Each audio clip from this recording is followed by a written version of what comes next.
Welcome students once again. तो हम आशा करता हूं कि आपने पुराना वीडियो जिसमें 3-4 क्वेश्चन हमने डायनामिक्स के लिए थे वो आपने कर लिए होंगे। और अब हम आते हैं दूसरे इसके आगे के क्वेश्चन पे। It is 5.25 of NCERT. देखिए आप इस क्वेश्चन को बिल्कुल आराम से पढ़ लीजिए। जैसे मैं हर बार बोलता हूं, आपकी क्वेश्चन को करने का ढंग है, पहले क्वेश्चन को पढ़ लीजिए, आप वीडियो को पॉज करके उसके बाद ट्राई कीजिए, और ना आए तो मेरी हिंट को देखिए, उसके बाद आपको चाहिए तो पूरा सोल्यूशन कीजिएगा। अब हमारे पास आदमी का मास है 65 kilogram. Conveyor belt 1 metre per second square से चल रही है। सबसे बड़ी बात होती है कि हमारे पास कॉमन एक्सेलरेशन जब दोनों बॉडी साथ साथ चलेंगी वो होती है म्यू इंटू जी। तो 0.2 into 10 is 2 metre per second square. तो 2 मीटर पर सेकंड स्क्वायर से इसका एक्सेलरेशन 1 है, उससे कम है। इसका मतलब अभी आदमी इसके ऊपर साथ साथ जाएगा। अब साथ साथ जाएगा तो फोर्स आपको मालूम है, एक्सेलरेशन आपको मालूम है, आप एम ए से उसकी फोर्स निकाल सकते हैं। फिर ही पूछता है किस एक्सेलरेशन तक बेल्ट में आदमी के साथ स्टेशनरी रहेगी। मैंने आपको बता दिया उसका लॉजिक होता है 0.2 वाला, 0.2 इंटू जी। आइए ये देखिए, हम इसका डायग्राम बनाते हैं। ये देखिए ये आदमी है, इसका वेट नीचे है, नॉर्मलाइजेशन ऊपर है। अब mg नीचे आ गया, नॉर्मलाइजेशन ऊपर आ गया। अब बॉडी जिस तरह जा रही है, इधर ये राइट साइड पे जा रहा है। अब इसकी वजह से इसकी लेफ्ट साइड के ऊपर मतलब ऑपोजिट साइड पे फ्रिक्शनल फोर्स लगी। ये तो फोर्स लगी आपके पास, और ये फ्रिक्शनल फोर्स है, स्मॉल एफ से दिखाया जाता है इसको। अब आपके पास अब पता है mg और n। mg कितना है 65 kg, हम g को 10 ले लेते हैं या 9.8 ले लेते हैं, और n विल बी mg। और फ्रिक्शनल फोर्स ओरिजिनल फोर्स कितनी है आपने अभी निकाल लेना है इसको, mu into n frictional force है। तो एक्सेलरेशन इससे आ जाएगा F by m which is mu n by m and which is equal to mu mg by mg और म्यू g। तो ये मैं आपको बता रहा था, दोनों बॉडीज को साथ चलने के लिए फंडामेंटल रूल आप इस्तेमाल कर सकते हैं। म्यू जी के बराबर एक्सेलरेशन होने तक बॉडी स्लिप नहीं करने वाली। अब म्यू जी की वैल्यू निकालते हैं। अभी का एक्सेलरेशन देखिए क्या है, मास इंटू एक्सेलरेशन 65 न्यूटन आपके पास अभी है। और कॉमन चलने के लिए एक्सेलरेशन मैक्सिमम कितना आता है, mu into G which is 0.2 into 10, sorry ये 5 लिखा, 0.2 into 10, it should be 2 metre per second square. ये 5 मीटर पर सेकंड स्क्वायर गलती से लिखा गया, it should be 2 metre per second. तो लेकिन आपके पास अभी की एक्सेलरेशन कितनी है, 1 मीटर पर सेकंड स्क्वायर। तो आपको चिंता की बात नहीं है, 2 मीटर पर सेकंड स्क्वायर तक ये दोनों बॉडी साथ साथ चलेंगी। जो भी म्यू की वैल्यू है किसी भी ब्लॉक पर आप उतनी ही वैल्यू लगा के उसको देखिएगा, उतने पर चलेगा। आई होप आपको एक क्वेश्चन यहां पर मैंने आपको बता दिया, ये वैल्यू 5 की गलत है, 0.2 into 10 should be equal to 2 metre per second square. आइए अब इस क्वेश्चन को देखिए।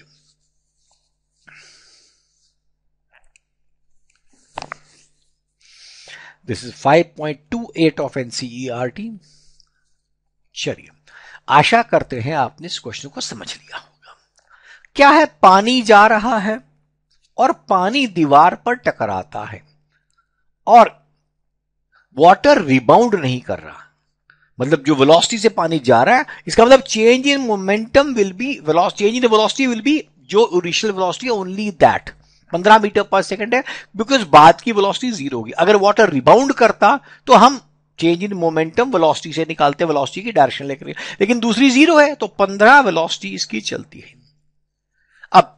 अब इसमें क्या है, देखिए पानी जा रहा है। देखिए हमारे पास फोर्स क्या होता है, rate of change of momentum, that is delta P by delta T, M delta V by delta T.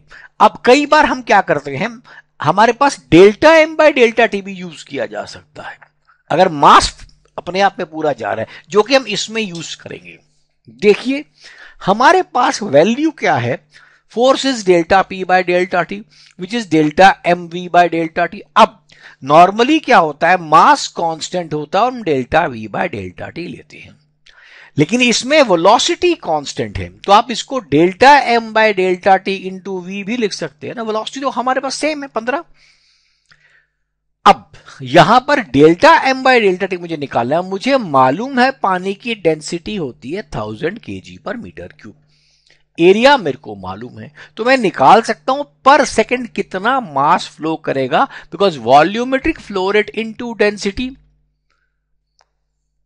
तो क्या आएगा हमारे पास, delta mass will come delta volume change in volume into density upon delta T, और volume क्या होता है, area into length, तो मैंने डिस्टेंस को डी ले लिया, area into delta D by delta T, और delta D by delta T ही तो 15 मीटर पर सेकंड है, इसकी वैल्यू यहां ले ली, तो ए रो वी स्क्वायर इसकी वैल्यू आ गई। याद रखना अगर ये रिबाउंड होता तो मेरे पास ये वैल्यू डबल हो जाती। अब हमने क्या किया, इसकी वैल्यू को सब्स्टिट्यूट कर दिया और मेरे पास 2250 न्यूटन इसका आंसर आ गया। तो आपने समझा, इसमें मास आ रहा था, वेलोसिटी शुरू की कुछ थी, बाद की कुछ भी नहीं थी, तो इस वजह से हमारे पास वेलोसिटीज में जो चेंज आया वो 15 माइनस 0 15 ही रहा, और फिर हमने मास फ्लो रेट को निकाला ताकि उसकी मदद से हम ये निकाल सके कितना चेंज इन मोमेंटम है।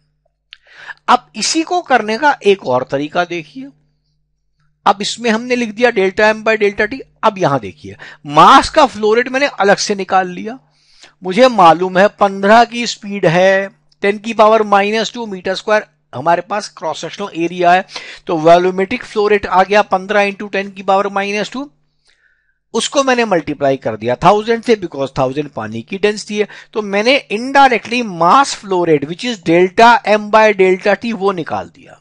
अब इसको वेलोसिटी से मल्टीप्लाई कर दूंगा मैं, जो मेरे पास ये वैल्यू है उसको वेलोसिटी से मल्टीप्लाई कर दिया, तो मेरे पास वो आंसर आ गया 2250। तो किसी भी तरीके से कर सकते हैं, मैंने आपको दोनों तरीकों से बताया, लेकिन फिर भी याद कराऊंगा कि कई बार ऐसे क्वेश्चन में पानी रिबाउंड होता है, उस समय चेंज इन मोमेंटम आपने ध्यान से निकालना है।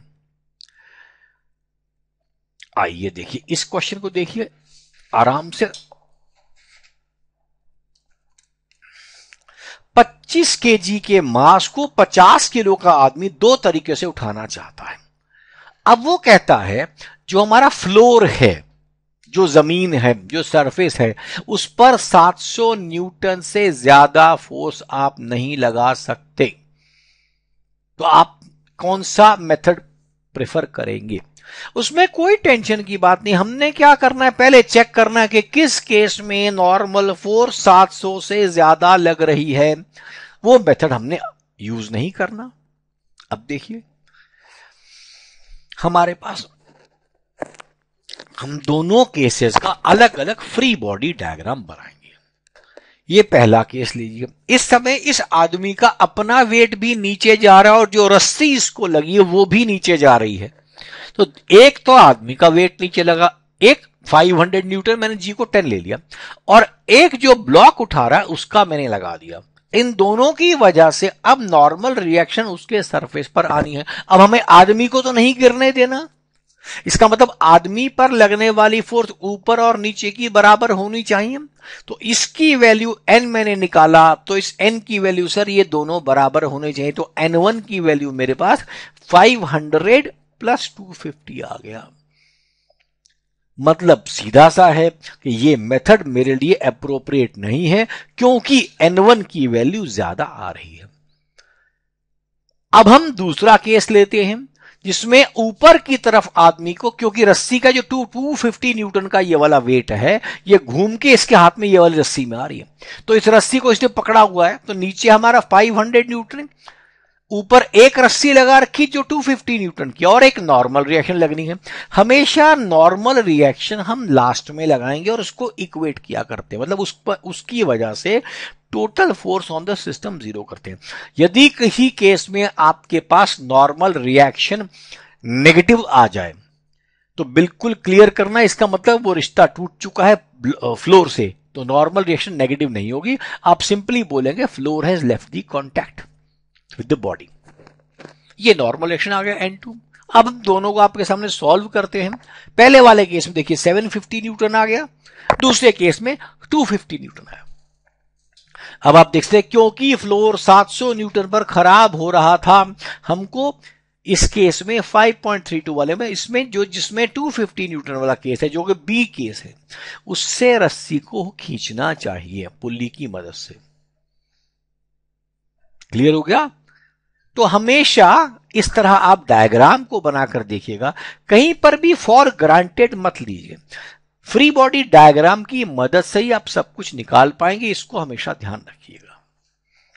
आशा करता हूं ये क्वेश्चन भी आपको क्लियर हो गए होंगे, और इसके बाद इसको यूज करें, अपने फ्रेंड्स को बताएं, और उसके बाद हम आते हैं तीसरे अगले वीडियो पे डायनामिक्स के, जिसमें अब आप और क्वेश्चन आपको मिलेंगे। Thank you and best of luck.